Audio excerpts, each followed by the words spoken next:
Dia 9 de dezembro, Segunda Crônicas, capítulo 9. Tendo a rainha de Sabá ouvido a fama de Salomão, veio a Jerusalém prová-lo com perguntas difíceis, com muito grande comitiva, com camelos carregados de especiarias, de ouro em abundância e pedras preciosas. Compareceu perante Salomão e lhe expôs tudo quanto trazia em sua mente. Salomão lhe deu resposta a todas as perguntas, e nada lhe houve profundo demais que não pudesse explicar.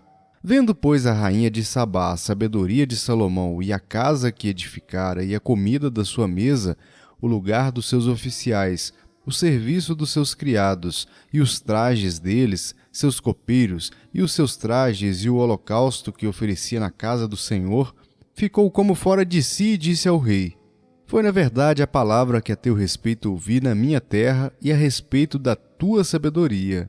Eu, contudo, não cria no que se falava até que vim e vi com os próprios olhos. Eis que não me contaram a metade da grandeza da tua sabedoria. Sobrepujas a fama que ouvi. Felizes os teus homens, felizes estes teus servos que estão sempre diante de ti e ouvem a tua sabedoria. Bendito seja o Senhor teu Deus, que se agradou de ti para te colocar no seu trono como rei para o Senhor teu Deus, porque o teu Deus ama a Israel para o estabelecer para sempre. Por isso, te constituiu rei sobre ele, para executares juízo e justiça.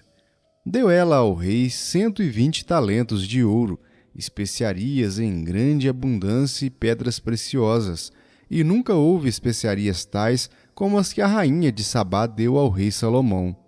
Os servos de Hirão e os servos de Salomão, que de Ofir tinham trazido ouro, trouxeram também madeira de sândalo e pedras preciosas. Desta madeira de sândalo fez o rei balaústres para a casa do Senhor e para a casa real, como também harpas e alaúdes para os cantores, quais nunca dantes se viram na terra de Judá. O rei Salomão deu à rainha de Sabá, além do equivalente ao que ela lhe trouxera, mas tudo o que ela desejou e pediu. Assim, voltou e foi para sua terra, ela e os seus servos. O peso do ouro que se trazia a Salomão, cada ano era de 666 talentos, afora o que entrava dos vendedores e dos negociantes. Também todos os reis da Arábia e os governadores dessa mesma terra traziam a Salomão ouro e prata. Fez o rei Salomão 200 paveses de ouro batido. 600 siclos de ouro batido mandou pesar para cada pavês. Fez também 300 escudos de ouro batido. 300 siclos de ouro mandou pesar para cada escudo. E o rei os pôs na casa do bosque do Líbano. Fez mais o rei um grande trono de marfim e o cobriu de ouro puro. O trono tinha 6 degraus e um estrado de ouro a ele pegado. De ambos os lados tinha braços junto ao assento e 2 leões junto aos braços. Também 12 leões estavam ali sobre os 6 degraus, um em cada extremo destes. Nunca se fizera obra semelhante em nenhum dos reinos. Todas as taças de que se servia o rei Salomão para beber eram de ouro, e também de ouro puro todas as da casa do bosque do Líbano. A prata, nos dias de Salomão, não se dava estimação nenhuma, porque o rei tinha navios que iam a Tarsis, com os servos de Hirão.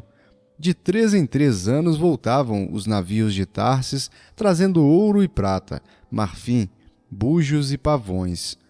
Assim o rei Salomão excedeu a todos os reis do mundo, tanto em riqueza como em sabedoria. Todos os reis do mundo procuravam ir ter com ele, para ouvir a sabedoria que Deus lhe pusera no coração. Cada um trazia o seu presente, objetos de prata e de ouro, roupas, armaduras, especiarias, cavalos e mulas, assim ano após ano. Tinha Salomão 4.000 cavalos em estrebarias para os seus carros e 12.000 cavaleiros, que distribuiu as cidades para os carros e junto ao rei em Jerusalém. Dominava Salomão sobre todos os reis desde o Eufrates até a terra dos filisteus e até o limite do Egito. Fez o rei que em Jerusalém houvesse prata como pedras e cedros em abundância, como os sicômoros que estão nas planícies. Importavam-se cavalos para Salomão do Egito e de todas as terras. Quanto aos mais atos de Salomão, tanto os primeiros como os últimos, porventura não estão escritos no livro da história de Natã o profeta, e na profecia de Aías o silonita, e nas visões de Ido o vidente acerca de Jeroboão filho de Nebate? 40 anos reinou Salomão em Jerusalém sobre todo o Israel. Descansou com seus pais e foi sepultado na cidade de Davi seu pai, e Roboão seu filho reinou em seu lugar. Judas capítulo 1. Judas, servo de Jesus Cristo e irmão de Tiago, aos chamados amados em Deus Pai e guardados em Jesus Cristo, a misericórdia, a paz e o amor vos sejam multiplicados. Amados, quando empregava toda a diligência em escrever-vos acerca da nossa comum salvação, foi que me senti obrigado a corresponder-me convosco, exortando-vos a batalhardes diligentemente pela fé que uma vez por todas foi entregue aos santos. Pois certos indivíduos se introduziram com dissimulação, os quais, desde muito, foram antecipadamente pronunciados para esta condenação, homens ímpios que transformam em libertinagem a graça de nosso Deus e negam o nosso único soberano e Senhor Jesus Cristo. Quero, pois, lembrar-vos, embora já estejais cientes de tudo uma vez por todas, que o Senhor, tendo libertado um povo, tirando-o da terra do Egito, destruiu depois os que não creram, e a anjos os que não guardaram o seu estado original, mas abandonaram o seu próprio domicílio. Ele tem guardado sob trevas, em algemas eternas para o juízo do grande dia. Como Sodoma e Gomorra e as cidades circunvizinhas, que, havendo-se entregado à prostituição, como aqueles seguindo após outra carne, são postas para exemplo do fogo eterno sofrendo punição. Ora, estes da mesma sorte, quais sonhadores alucinados, não só contaminam a carne, como também rejeitam o governo e difamam autoridades superiores. Contudo, o arcanjo Miguel, quando contendia com o diabo e disputava a respeito do corpo de Moisés, não se atreveu a proferir juízo infamatório contra ele. Pelo contrário, disse: o Senhor te repreenda. Estes, porém, quanto a tudo o que não entendem, difamam, e quanto a tudo o que compreendem por instinto natural, como brutos sem razão, até nessas coisas se corrompem.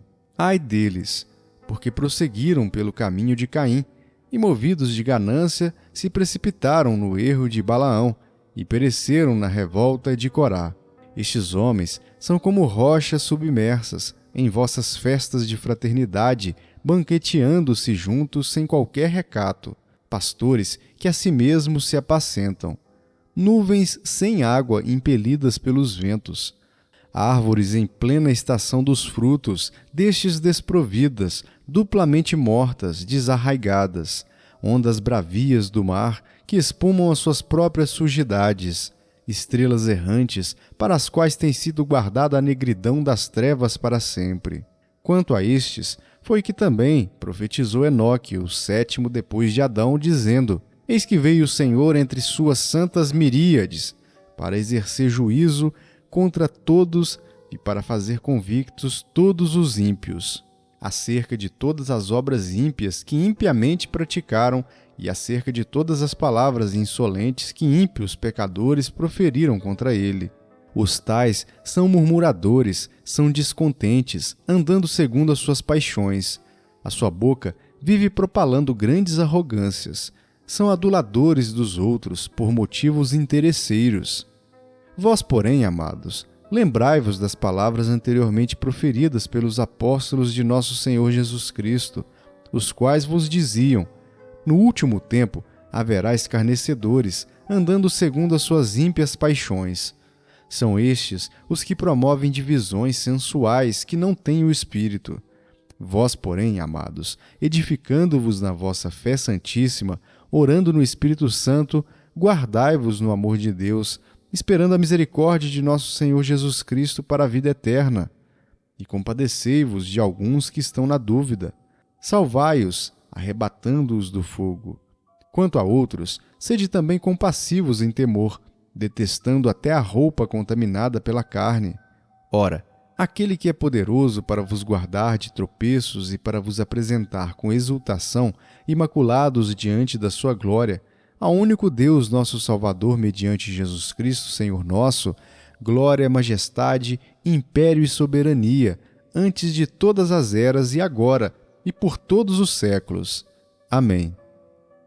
Sofonias, capítulo 1.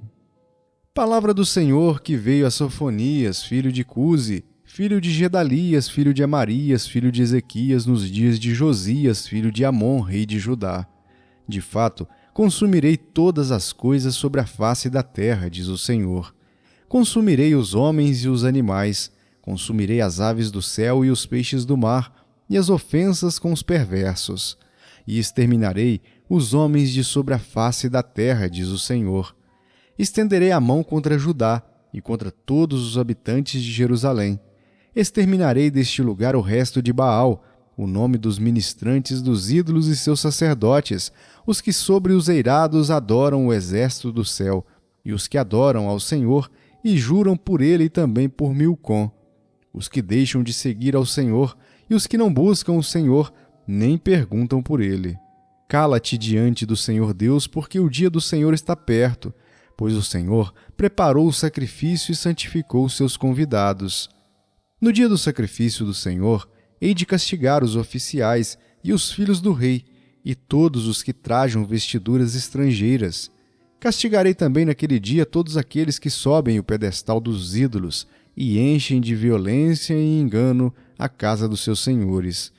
Naquele dia, diz o Senhor, far-se-á ouvir um grito desde a porta do peixe, e um uivo desde a cidade baixa, e grande lamento desde os outeiros. Uivai vós, moradores de Maquités, porque todo o povo de Canaã está arruinado, todos os que pesam prata são destruídos. Naquele tempo, esquadrinharei a Jerusalém com lanternas e castigarei os homens que estão apegados à borra do vinho e dizem no seu coração, o Senhor não faz bem, nem faz mal. Por isso, serão saqueados os seus bens e assoladas as suas casas, e edificarão casas, mas não habitarão nelas, plantarão vinhas, porém não lhes beberão vinho. Está perto o grande dia do Senhor, está perto e muito se apressa. Atenção! O dia do Senhor é amargo, e nele clama até o homem poderoso. Aquele dia é dia de indignação, dia de angústia e dia de alvoroço e de isolação, dia de escuridade e negrume, dia de nuvens e densas trevas, dia de trombeta e de rebate contra as cidades fortes e contra as torres altas. Trarei angústia sobre os homens, e eles andarão como cegos, porque pecaram contra o Senhor. E o sangue deles se derramará como pó, e a sua carne será atirada como esterco. Nem a sua prata nem o seu ouro os poderão livrar no dia da indignação do Senhor, mas pelo fogo do seu zelo a terra será consumida, porque certamente fará destruição total e repentina de todos os moradores da terra. Lucas capítulo 23. Levantando-se toda a assembleia, levaram Jesus a Pilatos. E ali passaram a acusá-lo, dizendo, encontramos este homem pervertendo a nossa nação, vedando pagar tributo a César e afirmando ser ele o Cristo, o rei. Então lhe perguntou Pilatos, és tu o rei dos judeus? Respondeu Jesus, tu o dizes. Disse Pilatos aos principais sacerdotes e às multidões, não vejo neste homem crime algum. Insistiam, porém, cada vez mais dizendo, ele alvoroça o povo, ensinando por toda a Judéia, desde a Galiléia, onde começou, até aqui. Tendo Pilatos ouvido isso, perguntou se aquele homem era galileu. Ao saber que era da jurisdição de Herodes, estando este naqueles dias em Jerusalém, lhe o remeteu. Herodes, vendo a Jesus, sobremaneira se alegrou, pois havia muito queria vê-lo, por ter ouvido falar a seu respeito. Esperava também vê-lo fazer algum sinal, e de muitos modos o interrogava. Jesus, porém, nada lhe respondia. Os principais sacerdotes e os escribas ali presentes o acusavam com grande veemência. Mas Herodes, juntamente com os da sua guarda, tratou-o com desprezo e, escarnecendo dele, fê-lo vestir-se de um manto aparatoso e o devolveu a Pilatos. Naquele mesmo dia, Herodes e Pilatos se reconciliaram, pois antes viviam inimizados um com o outro. Então, reunindo Pilatos os principais sacerdotes, as autoridades e o povo, disse-lhes: Apresentastes-me este homem como agitador do povo, mas tendo-o interrogado na vossa presença, nada verifiquei contra ele dos crimes de que os acusais, nem tampouco Herodes, pois nulo tornou a enviar. É, pois, claro que nada contra ele se verificou digno de morte. Portanto, após castigá-lo, soltá-lo-ei. E era-lhe forçoso soltar-lhes um detento por ocasião da festa. Toda a multidão, porém, gritava: Fora com este! Solta-nos Barrabás! Barrabás estava no cárcere por causa de uma sedição na cidade e também por homicídio. Desejando Pilatos soltar Jesus, insistiu ainda. Eles, porém, mais gritavam: Crucifica-o! Crucifica-o! Então, pela terceira vez, lhes perguntou: Que mal fez este? De fato, nada achei contra ele para condená-lo à morte. Portanto, depois de o castigar, soltá-lo-ei. Mas eles instavam com grandes gritos, pedindo que fosse crucificado, e o seu clamor prevaleceu. Então Pilatos decidiu atender-lhes o pedido. Soltou aquele que estava encarcerado por causa da sedição e do homicídio, a quem eles pediam. E quanto a Jesus, entregou-o à vontade deles. E como o conduzissem, constrangendo um sirineu, chamado Simão, que vinha do campo, puseram-lhe a cruz sobre os ombros para que a levasse após Jesus. Seguia-o numerosa multidão de povo, e também mulheres que batiam no peito e o lamentavam. Porém Jesus, voltando-se para elas, disse: Filhas de Jerusalém, não choreis por mim. Chorai antes por vós mesmas e por vossos filhos. Porque dias virão em que se dirá: Bem-aventuradas as estéreis, que não geraram nem amamentaram. Nesses dias dirão aos montes: Caí sobre nós, e aos outeiros: Cobri-nos. Porque se em lenho verde fazem isto, que será no lenho seco? E também eram levados outros dois, que eram malfeitores, para serem executados com ele. Quando chegaram ao lugar chamado Calvário, ali o crucificaram, bem como aos malfeitores, um à direita, outro à esquerda. Contudo, Jesus dizia: Pai, perdoa-lhes, porque não sabem o que fazem. Então, repartindo as vestes dele, lançaram sortes. O povo estava ali e a tudo observava. Também as autoridades zombavam e diziam: Salvou os outros, a si mesmo se salve, se é de fato o Cristo de Deus o escolhido. Igualmente os soldados o escarneciam, e aproximando-se, trouxeram-lhe vinagre, dizendo: Se tu és o rei dos judeus, salva-te a ti mesmo. Também sobre ele estava esta epígrafe, em letras gregas, romanas e hebraicas: Este é o rei dos judeus. Um dos malfeitores crucificados blasfemava contra ele, dizendo: Não és tu o Cristo? Salva-te a ti mesmo e a nós também. Respondendo-lhe, porém, o outro repreendeu-o, dizendo: Nem ao menos temes a Deus, estando sob igual sentença? Nós, na verdade, com justiça, porque recebemos o castigo que os nossos atos merecem, mas este nenhum mal fez. E acrescentou: Jesus, lembra-te de mim quando vieres no teu reino. Jesus lhe respondeu: Em verdade te digo que hoje estarás comigo no paraíso. Já era quase a hora sexta, e escurecendo-se o sol, houve trevas sobre toda a terra até a hora nona, e rasgou-se pelo meio o véu do santuário. Então Jesus clamou em alta voz: Pai, nas tuas mãos entrego o meu espírito. E dito isto, expirou. Vendo o centurião o que tinha acontecido, deu glória a Deus, dizendo: Verdadeiramente este homem era justo. E todas as multidões reunidas para este espetáculo, vendo o que havia acontecido, retiraram-se a lamentar, batendo nos peitos. Entretanto, todos os conhecidos de Jesus e as mulheres que o tinham seguido desde a Galiléia permaneceram a contemplar de longe estas coisas. E eis que certo homem chamado José, membro do Sinédrio, homem bom e justo, que não tinha concordado com o desígnio e a ação dos outros, natural de Arimateia, cidade dos judeus, e que esperava o reino de Deus, tendo procurado a Pilatos, pediu-lhe o corpo de Jesus, e tirando-o do madeiro, envolveu-o num lençol de linho e o depositou num túmulo aberto em rocha, onde ainda ninguém havia sido sepultado. Era o dia da preparação, e começava o sábado. As mulheres que tinham vindo da Galiléia com Jesus, seguindo, viram o túmulo e como o corpo fora ali depositado. Então se retiraram para preparar aromas e bálsamos. E no sábado descansaram, segundo o mandamento.